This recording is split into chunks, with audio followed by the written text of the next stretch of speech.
Hello viewers, we are here again on BakoMaths, and today's lesson we'll be looking at Gaussian elimination, its key concepts and what it entails. And so if you have not subscribed to this channel, kindly subscribe for more updates. Let's get started. So we first look at the meaning of Gaussian elimination.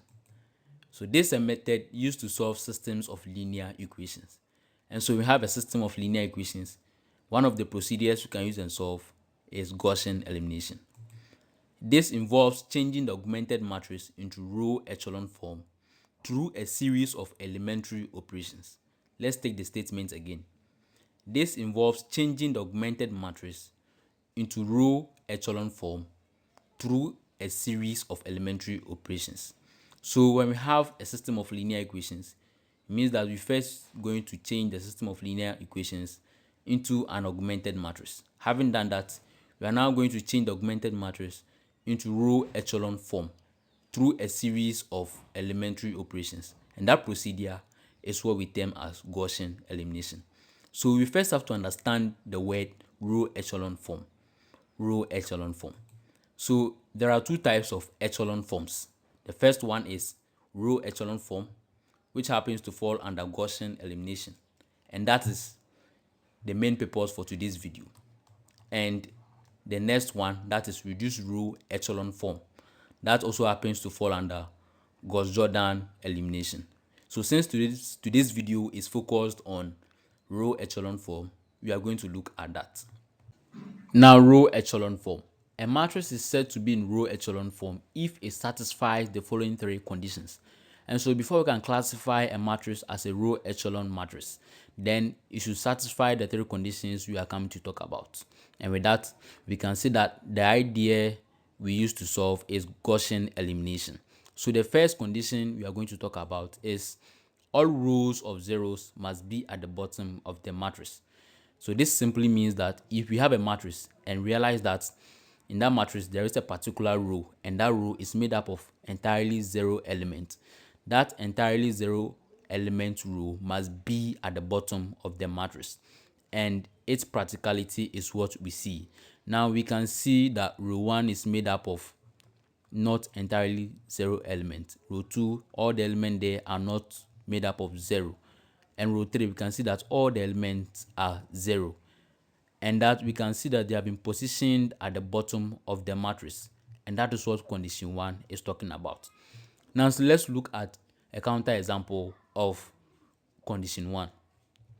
Now, this matrix we see is made up of the elements 1, 2, 6, 0, 0, 0, 0, 1, negative 3. And row 1, we can see that not all the elements there are 0. Row 2, all the elements there are 0. And row 3, not all the elements there are 0. And so for this to suit the condition 1, we'd have to interchange row 2 and row 3. And we can write that one as row 2 interchange row 3. And at the end, we are going to get back the matrix we have here. So that is all about condition 1 of row echelon form. And we move on to condition 2 of row echelon form. And that states that the first non-zero entry from the left in each row must be 1. And that is called the leading one or pivot, and must be to the right of the one above it. So let's have a look at this condition practically. So we have this matrix as 1, 2, 3, 4, 0, 1, negative 1, 2, and we have 0, 0, 1, 3, 0, 0, 0, 1. Now the first part, a portion of condition 2 state that the first non-zero entry from the left in each row must be 1. So now let's look at the matrix we have here. So the first non-zero entry from the left. So this is the first non-zero entry from the left. And we can see is 1, as stated in the portion of condition 2. Now when we come to row 2, the first non-zero entry must be 1. And we can see that it is 1. Now we move on to row 3. It says that the first non-zero entry must be 1. And it is 1 here. Now we come to row 4, and we can see that the first non-zero entry from the left is 1. So part or portion of condition 2 has been satisfied. Now let's move on to the next one. Now it says that the leading one or pivot. So it means that the first non-zero entry we have is called the leading one or pivot, and we can see it's one already here, so we can call it pivot. We can also call this one as pivot because it is the first non-zero entry from the left in the row, and this one we can also call this one as pivot, and we can also call this one as pivot. So that has been satisfied. Now the next one says that it must be to the right of the one above it. So the pivot or leading one must be to the right of the one above it. So when we look at this one, it's to the right of this one and it's above this pivot. So we can see this pivot is below what we have here, and this one is above what we have here. That condition is satisfied. Now let's move on to the next one.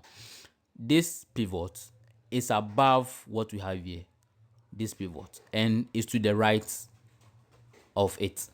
And when we move down, we can see that this pivot is above this pivot, and so that condition is satisfied.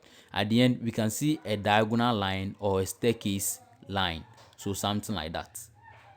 So when these statements are met in a matrix, then we can classify it as a row echelon form, knowing well that it also complies to the other rules of row echelon form. Now let's look at a counter example to this condition. Now we have this. Now we can see row 1, we can see row 2 and row 3 followed by row 4. Now the first part of this condition states that the first non-zero entry from the left in each row must be 1. That is the leading one or pivot, and we can see here that the first non-zero entry here is 1. And we can see in row 2 that the first non-zero entry is 1. We can see in row 3 that the first non-zero entry is 1. In the same way, we can see in row 4 that the first non-zero entry is 1. So that portion is satisfied. Now we move on to the next one. It says that the pivot or the leading one must be to the right of the one above it. So we can see that this leading one is to the right of this one and is above this pivot. That is satisfied.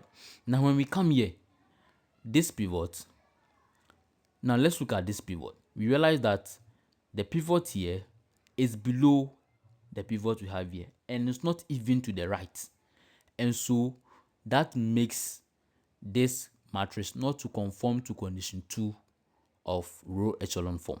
You realize that this pivot is below the leading one, and then it is not to the right of it, so it does not conform to the condition 2. You realize that this one too, it is to the right of this pivot, and then it is also above the pivot we have here, and that condition is implied. So because of this pivot in row 3 that is not to the right of the pivot in row 2, it is making this matrix not to conform to condition 2, and that is condition 2 of row echelon form. Now move on to condition 3 of row echelon form, and it says that all elements below the leading one must be 0. That's very simple. All elements below the leading one must be 0. And so if you have this matrix, we can write this one as row 1. We can also write this one as row 2. We can write this one as row 3. In the same way, we can write this one as row 4. And we can see that when we take the first entry, it is 1, and all the elements we see in the first entry in that column are all 0. So this, when we take this column, so let's C1, column 1, C2, C3, and C4. So in row 1, the first leading element or the first entry is 1. That is fine. And we can see that all the elements below the leading entry is 0. So you have this to be 0, 0, 0. That is column 1. Now we come to row 2, realize that the first element or the leading entry or the pivot is 1 and all the elements below it are 0, and that conform to condition 3. When we come here, the first leading entry, the leading entry of row 3 is 1 and all the elements above it is 0, and that conform to condition 3. When we come here, we can see that 1 is the only element and there is no other element below it. So that is the 3 conditions of row echelon form. Now we can look at a counter example to this condition, and we have the matrix 1 2 negative 3 6 0 1 4 8 0 2 1 7 5 0 3 1, and we can write this one as row 1, we can write this one as row 2, we can write this one as row 3, and we can write this one as row 4. Now we can see that the leading entry here is 1, the leading entry here is 1, the leading entry here is not 1, and then we can see that the leading entry here is not 1. The reason why we are saying the leading entry in row 3 is not 1 because we can see that the first non-zero element here is 2, and look at this one, we can see that the first non-zero element here is 5. That's why we are saying the leading entry is not 1 but rather 2, and in row 4 is 5. Now condition 3 is saying that all the elements below the leading one must be 0, and we can see that in row 1 all the elements below the leading one are not 0. So in row 2 we can see 0, in row 3 is 0, but in row 4 it's not 0, in row 4 it's not 0, and that does not make this matrix to conform to condition 3 of row echelon form. Now when we come to row 2, realize that the leading one here is 1 and not all the elements below the leading one is 0. We have this to be 2, and that does not make it to comply to condition 3 of row echelon form. We have here to be 0, all right, but since this one is not 0, it does not comply to condition 3 of row echelon form. Now when we come here in row 4, realize that even the first leading element here is not 1 but rather 5, and we can see that this is out of bound of condition 3. So basically these are the 3 conditions of row echelon. And before we end today's video, let's look at a standard example of a matrix in row echelon form. So before we can say that this matrix is in row echelon form, it must have all the 3 conditions we stated earlier, and this matrix happens to be one of them. And we have row 1 of this matrix, we have row 2 of this matrix, we have row 3, and then we have row 4. So we're going to look at this matrix according to the 3 conditions. And the first condition said that in a matrix, if you have a row that is made up of all zeros, that row must be at the bottom of the matrix. And we can see row 4 to have all zeros in its row, and that happens to be at the bottom of this matrix, and so condition 1 implies. Now condition 2 said that the first non-zero entry from the left in each row is 1. That is the leading one or the pivot, and is to the right of the one above it. So when we look at row 1, the first non-zero entry is 1. That is fine. When we look at row 2, the first non-zero entry here is 1. Row 3, the first non-zero entry here is 1. And we can see that in row 2, the leading entry here is 1 and is to the right of the one above it. When we come to row 3, the leading entry here is 1 and is to the one above it. Since in row 4, the leading entry, they are all zeros, we don't bother ourselves with that. So that conforms to condition 2 of the row echelon form.